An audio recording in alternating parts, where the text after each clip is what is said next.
Hello viewers, in today's video I'm going to talk about my journey from being a postgraduate aspirant to becoming a postgraduate trainee. 50% of the responders on a recent poll posted on my community page on my YouTube channel wanted me to talk about this topic. So today we are going to dive deep into this. The reason why I uploaded this video 2 days after uploading that post is I wanted to record it in the very room where I had prepared for postgraduate entrance exams. This is the room. I'll give you a short tour of the room.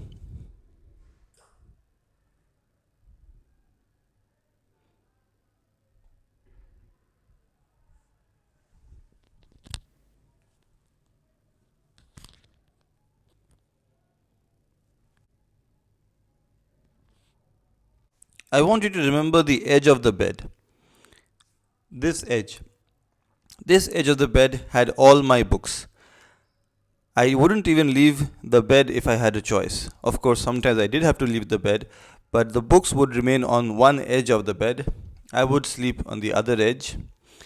And the point is, I would wake up, start studying, and would sleep as less as possible because I realized towards the end of my post graduation entrance exam preparation phase that the biggest enemy towards preparation was too much sleep. Now, here is an important principle. This is the Goldilocks principle. Sleep is something which is definitely required, but you need it in adequate terms. You should not get too much sleep. Too much sleep is something which is a hindrance, and it is also possible when you are constantly studying, you feel tired, you get exhausted.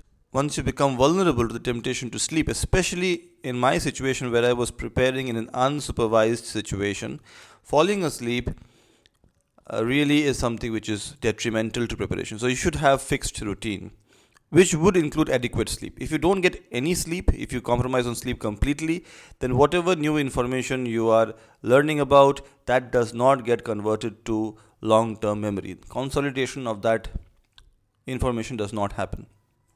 Two things are required for consolidation of new information into long-term memory, that is revision or practice, and adequate rest, that is sleep.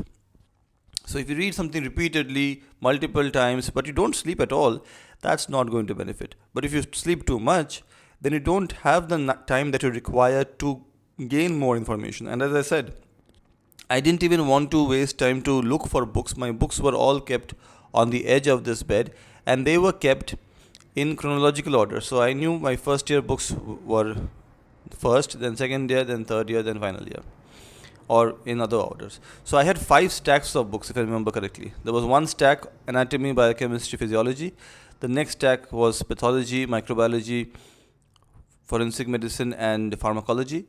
Third year stack was ophthalmology, otorhinolaryngology, and community medicine, or preventive and social medicine as it is known in some states. The fourth stack was general medicine, general surgery, obstetrics and gynecology, and pediatric medicine. And the fifth stack was of the subjects that are not taught in great detail during MBBS but are asked during postgraduate entrance exams, like dermatology, psychiatry, anesthesiology, radiology, and orthopedics. So that was the fifth stack. So I would just have to reach out, and each stack had notebooks. These were my notes, and each of those notes had contents pages, so I knew exactly where to look for. Because just before the exam, finding information is also an important task, and you don't want to spend too much time locating the information. You just want to be able to find the information as soon as possible. So that is how I prepared, and I had a very fixed routine. I used to prepare in cycles of 3 hours. So the first cycle was 5 a.m. to 8 a.m. Then there was a gap of 1 hour. The next cycle was 9 a.m. to 12 in the afternoon. Then there was a gap of 1 hour again. Then 1 to 4 p.m. Another gap of 1 hour. Then 5 p.m. to 8 p.m. So we've already reached 4 3-hour periods. That's, how much is it? 12 hours. By 8 p.m. I had studied 12 hours. So this was my routine for the first half of my preparation year. That is about April of 2015 to about September, early October of 2015. The last few months, that is October, November, and whatever days of December I had just before the exams, I studied almost 20 hours a day. Yes, so The last 2-3 months I slept only for 4 hours or 5 hours. That was a sprint. You can say the last 3 months were a sprint. The first 4 or 5 months were a marathon. But this is the key thing. You need to be able to practice for 3 hours at a stretch, or at least that's what I did. I cannot tell you how you would do it. I know people who studied much in a much different manner and had extremely successful returns. What was my return? And why did I prepare like this? I prepared like this because the exam was of 3 hours duration at that time, and I wanted to prepare in sessions lasting 3 hours each. I wanted to prepare for sessions lasting 3 hours each, and during these sessions, my phone was off, so I had zero distractions at that time. I used to live alone in this very room, so nobody would call me or knock on the door. So these distractions were not there.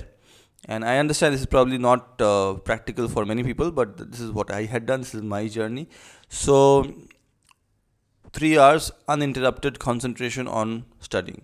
Now, what would I study? I would study the text from my notes, and the notes I obtained from coaching with DAMS, Delhi Academy of Medical Sciences, and they provided very comprehensive notes. So I would just read those notes and I would solve multiple choice questions. So maybe I would get a question bank, or I would even go by the DAMS question bank itself, DAMS practice test, DAMS grand test, all of that I would keep solving. And if I had any new information in those tests, then I would mark them and add them to the notes as well. If there is a particular part of the note which I could not remember, for example, I had a lot of trouble remembering certain aspects of ECG. I had a lot of trouble remembering gynecological cancer TNM classification, uterine cancer, cervical cancer, and ovarian cancer. So I had written them down and I would stick it on the walls. So I would wake up and I would be able to see the writing on the wall literally. So that was something which I really liked. So that was my preparation strategy basically. 3 hours blocks for reading as well as solving multiple choice questions.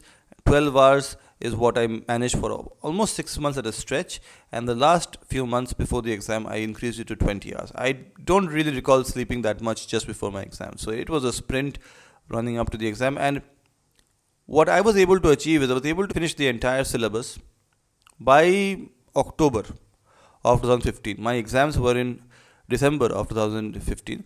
Again, when I say finish the syllabus, that's just a euphemism because the syllabus is infinite. You have to make it finite. You have to decide what you think is the syllabus and then finish that. October onwards, I started revising, and the first revision took about a month. The next revision took 15 days. The next revision took 7 days. And then consequently, just before the exam, I was able to revise the entire thing in 3 to 4 days. That was enough. And back in the day when I appeared in the exam, it was All India Postgraduate Medical Entrance Exam, not NEET PG. But the pattern was quite similar in terms of the difficulty of questions, I believe. However, change is the only constant when it comes to postgraduate entrance exams in India. And the results, when it came out, my All India rank was 3657. So I was quite happy with that. I got a clinical branch and now I am an otorhinolaryngologist. Thank you so much for joining me on reliving my journey from being a postgraduate aspirant to becoming a postgraduate trainee. You can become one too.